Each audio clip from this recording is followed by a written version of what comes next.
Vamos dar uma olhada aqui rapidinho no jornal o Globo, para ver também a manchete deles e a gente poder acompanhar. Olha lá, o Globo já está atacando o Lula já. O governo eleito quer elevar a influência da Eletrobras na Eletrobras privatizada. E aí já fala em riscos da proposta. É a mídia sendo canalha como sempre.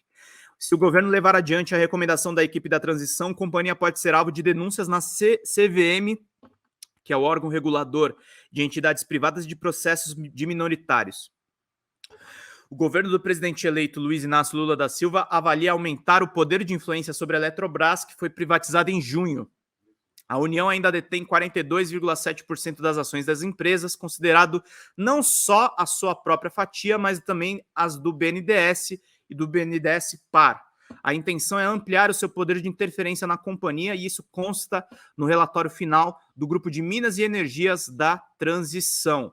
Mesmo com 40% do capital na prática, a lei limita a 10% o poder de veto de qualquer acionista ou grupo de acionistas, independentemente da participação acionária. Isso acontece porque a oferta de ações no mercado que viabilizou a privatização, a Eletrobras se tornou uma corporação, uma companhia sem controlador definido, com ações listadas nas bolsas de São Paulo, Madrid e Nova York.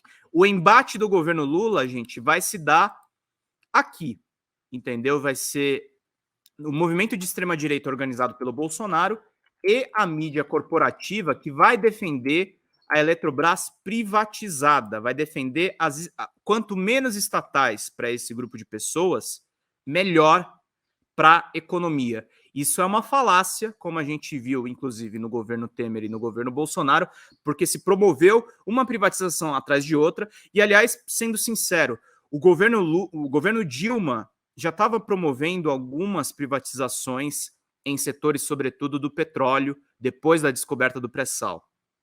Mas existia uma moderação. A Dilma não foi tão privatista quanto a cúpula desses grupos de mídia queriam.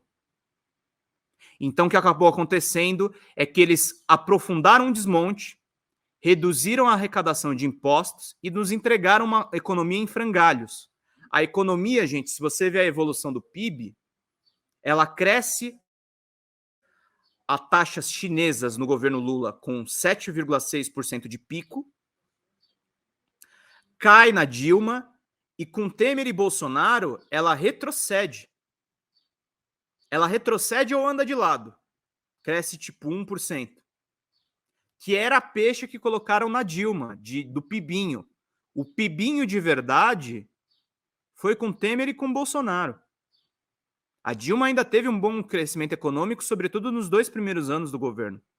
Claro que teve a crise, claro que teve os efeitos da crise de 2008 que foram prolongados e continuam até hoje, mas a crise de 2008 também continua porque, por exemplo, pega o caso da União Europeia. A União Europeia teve um ciclo de primeiros ministros e de presidentes que pegaram esse mesmo receituário econômico do Temer, do Bolsonaro, do Maurício Macri da Argentina, e ao invés de solucionar o problema das contas públicas, isso aprofundou a crise. Isso piorou. Então é isso que o governo Lula vai ter que combater, então não vai ser só a extrema-direita. A direita liberal vai tentar fazer pressão por dentro do governo e por fora para que as políticas econômicas não sejam implantadas. Exatamente isso que você falou, Luiz Giglione. A grande mídia não aprende mesmo, né? E ainda tentam passar pano para os atos terroristas em Brasília. De terror, na verdade. É inacreditável eles são tão canalhas a esse ponto. Tudo porque odeiam a esquerda e os pobres. Eles odeiam o desenvolvimentismo, gente. Eles odeiam o papel do Estado que está muito bem definido pela Constituição e pela experiência prática. O Lula é o primeiro presidente do Brasil a conseguir um terceiro mandato. Sabe quem conseguiu isso democraticamente na história? O Roosevelt nos Estados Unidos, que foi um cara que fez investimentos públicos no período da Segunda Guerra Mundial. Então, isso é raro na história. Presidentes que vão para terceiro e quarto mandato normalmente são de regimes autocráticos. Eu vou citar aqui, e vou ser um pouco polêmico na minha colocação, mas apesar de enxergar avanços no governo Chávez na Venezuela, a Venezuela é um caso de autocracia.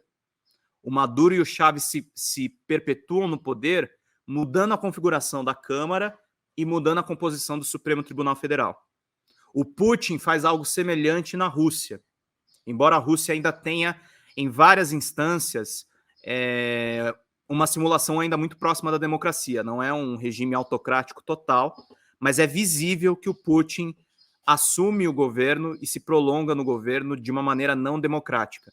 O Lula não, o Lula recusou um terceiro mandato seguido, porque ele foi recomendado, inclusive, por conselheiros, foi recomendado, inclusive, pelos grupos de mídia. Tem uma passagem narrada pelo Fernando Haddad na revista Piauí, que ele repetiu para mim, inclusive, em uma entrevista que eu fiz com ele no Instituto Lula, que o João Roberto Marinho, embora a família Marinho seja contra as políticas sociais do governo Lula, ele teve um encontro dentro do Instituto Lula para pedir para que o Lula fosse o candidato em 2014 e não a Dilma, porque o Grupo Globo tinha uma dificuldade de conversar com o governo Dilma e que o trânsito com o Lula era muito mais fácil. O Lula é muito popular, gente. O Lula ele tem bom tráfego, tem uma boa transição política em grupos de direita, em grupos de centro-direita, com o próprio Centrão. Ele enquadrou o Arthur Lira agora com essa decisão do Supremo sobre o orçamento secreto, e ele é a maior liderança de esquerda da América Latina neste momento. Ele é maior. O PT, o Partido dos Trabalhadores, ele só não é maior do que o Partido Comunista da China. Então é muito importante essa vitória, é muito, muito importante esse terceiro mandato, e é muito importante uma mudança de rota nessas políticas econômicas, como eu falei para vocês aqui. Vicelino Perini, Dilma só o governo 2 até entrar o Cunha, sem dúvida nenhuma. O governo 2 da Dilma efetivamente ele não funcionou. Ela tentou ajustar de forma liberal com o Joaquim Levy, e o Cunha fez as pautas bombas, o que inviabilizou o governo até o impeachment sem crime de responsabilidade, que foi o golpe parlamentar que nós vimos.